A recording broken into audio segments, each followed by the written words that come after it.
जिनकी आंखों की शर्म मर जाती है, उनके मन में मानवीय रिश्तों की कोई कीमत नहीं रहती। नंदिनी ने सपने में भी नहीं सोचा था कि जिस छोटे भाई को पढ़ा लिखा कर उसने अफसर की कुर्सी तक पहुंचाया है, एक अच्छे परिवार में शादी करवाकर जिसकी गृहस्थी बसाई है, वही भाई उसके साथ ऐसा बर्ताव करेगा। उसने नया फ्लैट खरीदने के लिए 1.5 लाख रुपए देने से इनकार ही तो किया था। उसने तब उसको समझाया भी था कि हमारा ये पुश्तैनी मकान है, अच्छे इलाके में है, 2 परिवार आराम से रह सकें, इतनी जगह है इसमें। तब नमन ने बड़ी बहन के प्रति आदर भाव को तार तार करते हुए कह डाला, दीदी, माँ और बाबूजी के साथ ही इस पुराने मकान की रौनक भी चली गई है। अब ये पलस्तर उखड़ा मकान हमें काटने को दौड़ता है। मोना तो यहाँ एक दिन भी रहना नहीं चाहती। मायके में वो शानदार मकान में रहती थी, कहती है कि इस खंडहर में रहना पड़ेगा। उसको ये शादी के पहले मालूम होता तो वो मुझसे शादी भी नहीं करती। वो सोते जागते नया फ्लैट खरीदने की रट लगाई रहती है। आखिर मैं उसके तकाजे को कब तक अनसुना करूं? नंदिनी ने बहुत समझाया था कि छोटी बहन कनिका की शादी महीने 2 महीने में करनी है। अगर जमा पूंजी फ्लैट खरीदने में निकल गई तो उसकी शादी के लिए पैसे कहाँ से आएंगे? उसका तो जीपीएफ अकाउंट भी खाली हो चुका है। नमन उस दिन बहुत उखड़ा हुआ था। आव देखा ना ताव बोल पड़ा, ये आपकी चिंता है दीदी, मैं इस पचड़े में नहीं पड़ना चाहता। कनिका की शादी करना आपकी जिम्मेदारी है, उसको आप कैसे निभाएंगी आप जाने। नंदिनी आश्चर्य से छोटे भाई का मुंह देखने लगी। नमन इस तरह की बातें कहेगा, उसने तो सपने में भी नहीं सोचा था। वो भी बिफर उठी थी। तुम कनिका के बड़े भाई हो, इस परिवार के एकमात्र पुरुष, इस तरह अपनी जिम्मेदारी से पिंड कैसे छुड़ा सकते हो तुम? देखो दीदी, अब मैं कोई दूध पीता बच्चा नहीं हूँ। सच बात तो ये है कि जिम्मेदारी जिसको सौंपी जाती है वही उसको निभाने के लिए पाबंद होता है। आप परिवार में सबसे बड़ी हैं। नमन ने आज अपने मन की सारी भड़ास निकालने का फैसला कर ही लिया था। बोला, बाबूजी ने अंतिम समय हम लोगों की सार संभाल की जिम्मेदारी आपको सौंपी थी और आपने तब भी उनसे वादा किया था कि आप अपनी इस जिम्मेदारी को निभाएंगी। ये कहकर तो नमन ने नंदिनी के मुंह पर ताला ही लगा दिया था। कुछ कहने समझने की उसने गुंजाइश ही नहीं छोड़ी थी। वो चुपचाप ड्राइंग रूम से उठकर अपने कमरे में जाकर बिस्तर पर पड़ गई। उसका दिमाग पुरानी स्मृतियों के झंझावातों से भर उठा। बीती घटनाएं फिल्म के दृश्यों की तरह एक के बाद एक उसके स्मृति पटल पर उभरने लगी। जब थोड़ी सी बीमारी के बाद माँ की मृत्यु हुई, वो बीए फाइनल में थी। मेरिट में आने का मंसूबा बांधे बैठी थी। वो परिवार की सबसे बड़ी संतान और लड़की होने से घर की देखभाल का जिम्मा न जाने कब उसके कमजोर कंधों पर आ पड़ा, वो समझ ही नहीं पाई। घर की गाड़ी के पहिए उसको धुरी मान कर घूमने लगे। मेरी समझदार बेटी नंदिनी सब संभाल लेगी। बाहर भीतर सब तरह यह घोषणा करके पिताजी ने तो घर की सारी जिम्मेदारियों से खुद को जैसे बरी कर लिया था। नंदिनी 3 भाई बहन हैं। नंदिनी से छोटा नमन है और नमन से छोटी कनिका। नमन को पढ़ने, दोस्तों के साथ मौज मस्ती करने और बाकी समय में क्रिकेट खेलने से फुर्सत ही नहीं मिलती थी। कनिका तो परिवार की लाडली होने का पूरा पूरा फायदा उठाती रही। कभी मूड होता तो घर के काम में नंदिनी का हाथ बटाती, वरना सहेलियों और कॉलेज की पढ़ाई में ही अपने को व्यस्त रख। नंदिनी जानती थी कि कनिका को आखिर एक दिन पराए घर जाना है। घर के रोजमर्रा के काम में भी वो रुचि ले, ऐसी कोशिश नंदिनी करती रहती थी। पर कनिका ये कहकर उस पर पानी फेर देती कि अभी तो मुझे आप अपने राज में आजाद पंछी की जिंदगी जी लेने दो। जब ससुराल पहुंचूंगी तो सब सीख लूंगी। समय अपने आप सिखा देता है। आप आज घर को जिस कुशलता से संभाल रही हैं, वो भी तो समय की जरूरत ने ही आपको सिखाया है दीदी। नंदिनी ने इसके बाद तो किसी से शिकवा शिकायत करना ही छोड़ दिया था। प्रथम श्रेणी में बीए करने के बाद वो समाजशास्त्र में एमए करके पीएचडी करना चाहती थी, पर सोचा हुआ सब कहाँ हो पाता है। पिताजी ने घर की जिम्मेदारियों का वास्ता देकर बीए करने के बाद उसको घर पर बैठा लिया था। बेचारी मन महसूस कर रह गई। एक दिन भयानक हादसा हुआ। दौरे से लौटते समय एक सड़क दुर्घटना में उसके पिता इन तीनों भाई बहनों को अनाथ करके संसार से विदा हो गए। नंदिनी पर तो जैसे मुसीबतों का पहाड़ ही टूट पड़ा। तब कुल 25 वर्ष की उम्र थी उसकी। पिता के दफ्तर वालों ने बड़ी मदद की। उसको पिता के दफ्तर में ही क्लर्क की नौकरी दे दी। जैसे तैसे परिवार की गाड़ी चलने लगी। कई बार पैसे की तंगी उसका रास्ता रोककर खड़ी हुई, पर नंदिनी ने नमन और कनिका को ये एहसास नहीं होने दिया कि वे अनाथ हैं। उनकी पढ़ाई बदस्तूर चलती रही। नमन पढ़ने में होशियार था। उसने प्रथम श्रेणी में बीए की परीक्षा पास की और खंड विकास अधिकारी के पद पर नौकरी पाने में सफल रहा। नंदिनी के मन में आया कि अब नमन की शादी कर दे।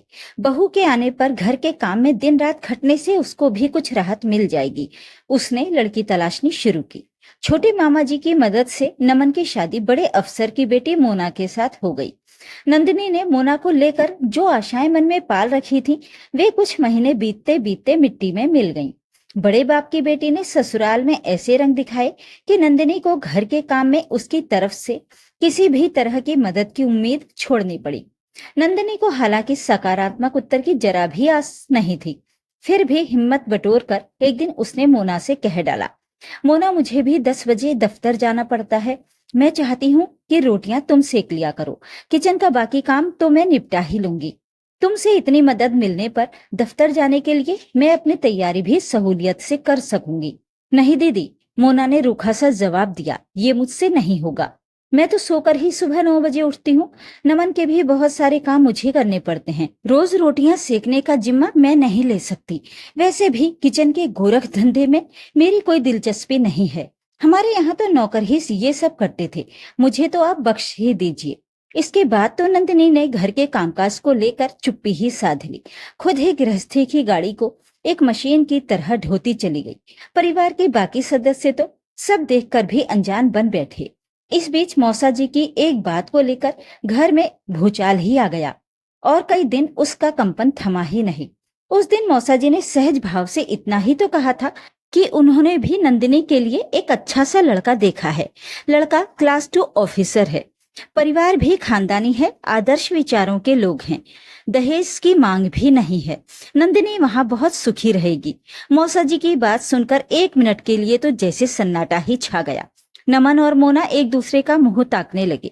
दोनों के चेहरों पर हैरानी और परेशानी की गहरी रेखाएं खिंचती चली गईं। ये क्या बात ले बैठे आप भी मौसा जी? नमन ने सकुचाते हुए अपनी बात रखी। दीदी तो इस घर की सब कुछ है। वो तो आत्मा है हमारे परिवार की। बाबूजी उन्हीं को तो घर की सारी जिम्मेदारियां सौंप कर गए थे। अभी कनिका की शादी होनी है। हम पति पत्नी भी अभी ठीक से सेटल नहीं हो पाए हैं। दुनियादारी की हम लोगों को समझ ही कहाँ है। दीदी दूसरे घर चली गई तो इस घर का क्या होगा? हम तो कहीं के नहीं रहेंगे। मौसा जी हक्के बक्के रह गए। मोना के शब्दों ने तो उन्हें आहत ही कर डाला था। वो तैश में आकर बोली थी, दीदी यूं ही सब संभालती रहेंगी। ये विश्वास करके ही तो मैं नमन के साथ शादी करने के लिए राजी हुई थी। वो हमें आज बीच में छोड़कर इस घर से नहीं जाएंगी। ये आप साफ साफ सुन लीजिए मौसा जी।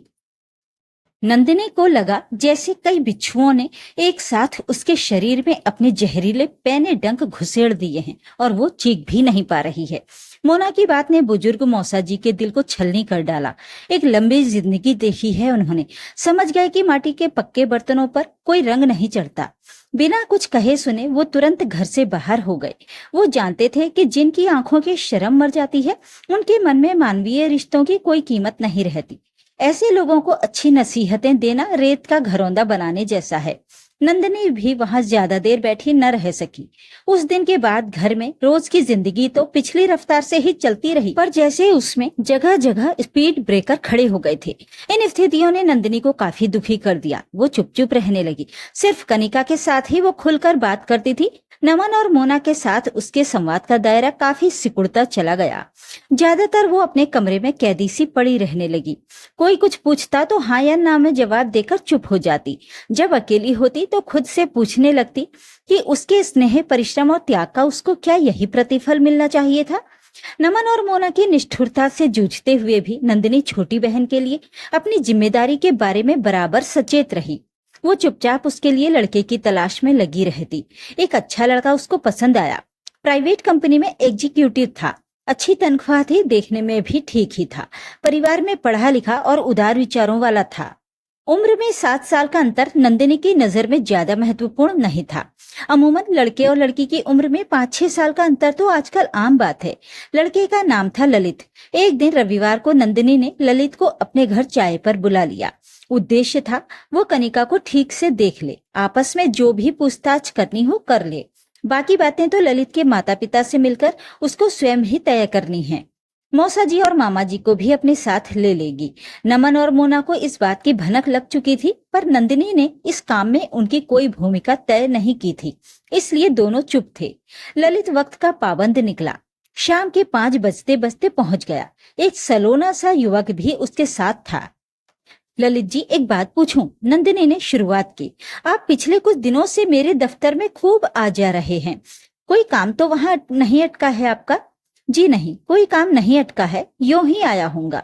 आप सरीखा समझदार आदमी किसी सरकारी दफ्तर में यूं ही चक्कर काटेगा, ये बात मेरे गले नहीं उतर रही। समझ आने पर बात आपके गले उतर जाएगी, आप बिल्कुल चिंता ना करें। अभी तो बस इतना ही बताइए कि मेरे लिए क्या आज्ञा है। नंदिनी ने जांच लिया कि लड़का सचमुच तेज है, उसको बातों में भरमाया नहीं जा सकता। सो बिना भूमिका के उसने काम की बात शुरू कर दी। आजकल शादी ब्याह के मामले में आगे बढ़ने के लिए पहली और सबसे जरूरी औपचारिकता है लड़के लड़की के बीच सीधा संवाद। मैं चाहती हूँ कि आप कमरे में जाकर कनिका से बात करें, जो पूछना हो पूछ लें और जो बताना हो वो बताएं। मैं भला क्यों करूं ये सब पूछताछ कनिका से? ललित ने शरारती लहजे में कहा। आपको कनिका को अपने लिए चुनना है, इसलिए कनिका से पूछताछ आप नहीं करेंगे तो भला कौन करेगा? नंदिनी पशोपेश में पड़ गई। सच बात तो ये थी कि ललित की पहेली को वो समझ ही नहीं पा रही थी। आपसे ये किसने कह दिया कि कनिका को मुझे अपने लिए चुनना है? ललित जी, आपको आज ये क्या हो गया है? कैसी उल्टी पुल्टी बातें कर रहे हैं आप? मेरी बात तो एकदम सीधी सीधी है नंदिनी जी। सीधी किस तरह है? मैंने कनिका के बारे में ही तो आज आपको यहाँ बुलाया है। आप ये बेकार का कंफ्यूजन क्यों पैदा कर रहे हैं? कंफ्यूजन वाली कोई बात नहीं है, मैं तो बस आपसे बात करने आया हूँ। मतलब यही कि मुझे तो जिंदगी में एक का चुनाव करना था, सो मैंने कर लिया है। किसका? नंदिनी जी का, कनिका जी की बड़ी बहन का। नंदिनी को लगा जैसे वो आसमान से गिर पड़ी है। एक बार तो उसे महसूस हुआ कि ललित उसके साथ ठिठोली कर रहा है, पर उसके हाव भाव से तो ऐसा कुछ भी नहीं लग रहा था। वो बोली, ये क्या गजब कर रहे हैं आप? मैं इतनी स्वार्थी नहीं हूँ कि अपनी लाडली बहन के सौभाग्य का सिंदूर झपट कर अपनी मांग में सजा लूं। कनिका मेरी छोटी बहन ही नहीं, मेरी प्यारी बेटी भी है। माँ के देहांत के बाद मैंने प्यार दुलार देकर उसे बड़े जतन से पाला है। मैं उसके साथ ऐसा अनर्थ तो सपने में भी नहीं कर सकती। नंदिनी की आंखों में आंसू छलछला आए। सारा वातावरण संजीदगी से भर गया। ललित ने बात को स्पष्ट करते हुए कहा, नंदिनी जी, आप सच मानिए, पिछले 1 महीने से मैं आपके बारे में ही सारी जानकारी इकट्ठी करने में लगा था। उसी की खातिर आपके दफ्तर भी जाया करता था। आपके साथ घोर अन्याय हुआ है, फिर चाहे वो हालात ने किया हो, आपके पिता ने या फिर आपके भाई ने। आपने अपने परिवार के लिए जो तपस्या की है, उसकी एवज में तो आपको वरदान मिलना चाहिए था। पर सब जानते हैं कि अब तक अभिशाप ही आपके पल्ले पड़ा है। क्या अपनी गृहस्थी बसाने का आपका कोई सपना नहीं है? सच सच बताइए। नंदिनी ने संयत होते हुए कहा, वो सब तो ठीक है, पर कनिका के सौभाग्य को अपने सपने पर कुर्बान करने के लिए मैं ना तो कल तैयार थी और ना आज तैयार हूँ।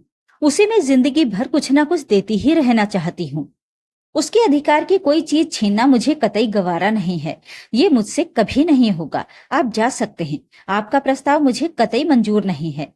आपको मेरा प्रस्ताव मंजूर हो या ना हो, पर हम तो इस घर से जल्दी ही दुल्हनियां लेकर जाएंगे। ललित ने माहौल को हल्का बनाने की गरज से कहा, मेरे जीते जी तो ये कभी नहीं होगा। जरूर होगा। इस घर से एक दिन 2 दूल्हे 2 दुल्हनियां लेकर ही विदा होंगे। नंदिनी जैसे सोते से जाग उठी। पूछा, और वो दूसरा लड़का? ये रहा। साथ में बैठे सलोने युवक की ओर इशारा करते हुए ललित ने जवाब दिया।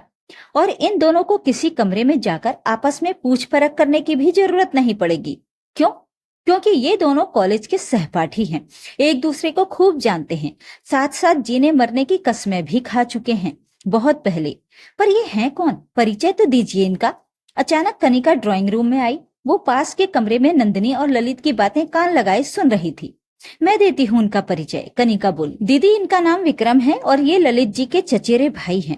डिग्री कॉलेज में 3 साल हम क्लासमेट रहे हैं। मेल जोल अब भी है। हम दोनों ने साथ साथ जीवन का सफर तय करने का फैसला बहुत पहले कर लिया था। लेकिन पगली, इस बारे में मुझे तो बताती, मैं तेरी दुश्मन थोड़े ही हूँ। नंदिनी ने कनिका को अपने पास सोफे पर बिठाते हुए कहा। आप वैसे भी इन दिनों काफी परेशान रहती हैं दीदी। मैं विक्रम और अपने बारे में आपको बताकर आपकी परेशानियों को बढ़ाना नहीं चाहती थी। मैंने आपसे ये बात छिपाने की गलती की है, मुझे माफ कर दो दीदी। इसमें माफी जैसी कोई बात नहीं है मेरी प्यारी बहना। तूने जो भी किया अपनी समझ से अच्छा ही किया है। विक्रम जी, इस बारे में आपको कुछ कहना है या फिर फैसला सुना दिया जाए? मुझे कुछ नहीं कहना है, जो कहना था वो कनिका कह चुकी है नंदिनी जी। आप तो बस फैसला सुना दीजिए। विक्रम बोला, ललित जी ने ठीक ही कहा है, इस घर से जल्दी ही 2 दूल्हे 2 दुल्हनियां लेकर विदा होंगे। इतना कहकर नंदिनी ने कनिका को गले लगा लिया। आज बरसों बाद नंदिनी की सूखी आंखों में खुशी के आंसू छलछला आए। उसे लगा आज पहली बार कुदरत ने उसके साथ इंसाफ किया है। इस तरह अचानक मिले इंसाफ से कितनी खुशी होती है, इसका एहसास भी उसे पहली बार हुआ। तो ये थी आज की कहानी। इस कहानी के बारे में अपनी राय कमेंट बॉक्स में जरूर लिखें। वीडियो को लाइक और शेयर कर दीजिए। चैनल को सब्सक्राइब जरूर करें ताकि आपको रोज अच्छी अच्छी कहानियां सुनने को मिल सकें। तो फिर मिलते हैं एक और कहानी के साथ। नमस्कार।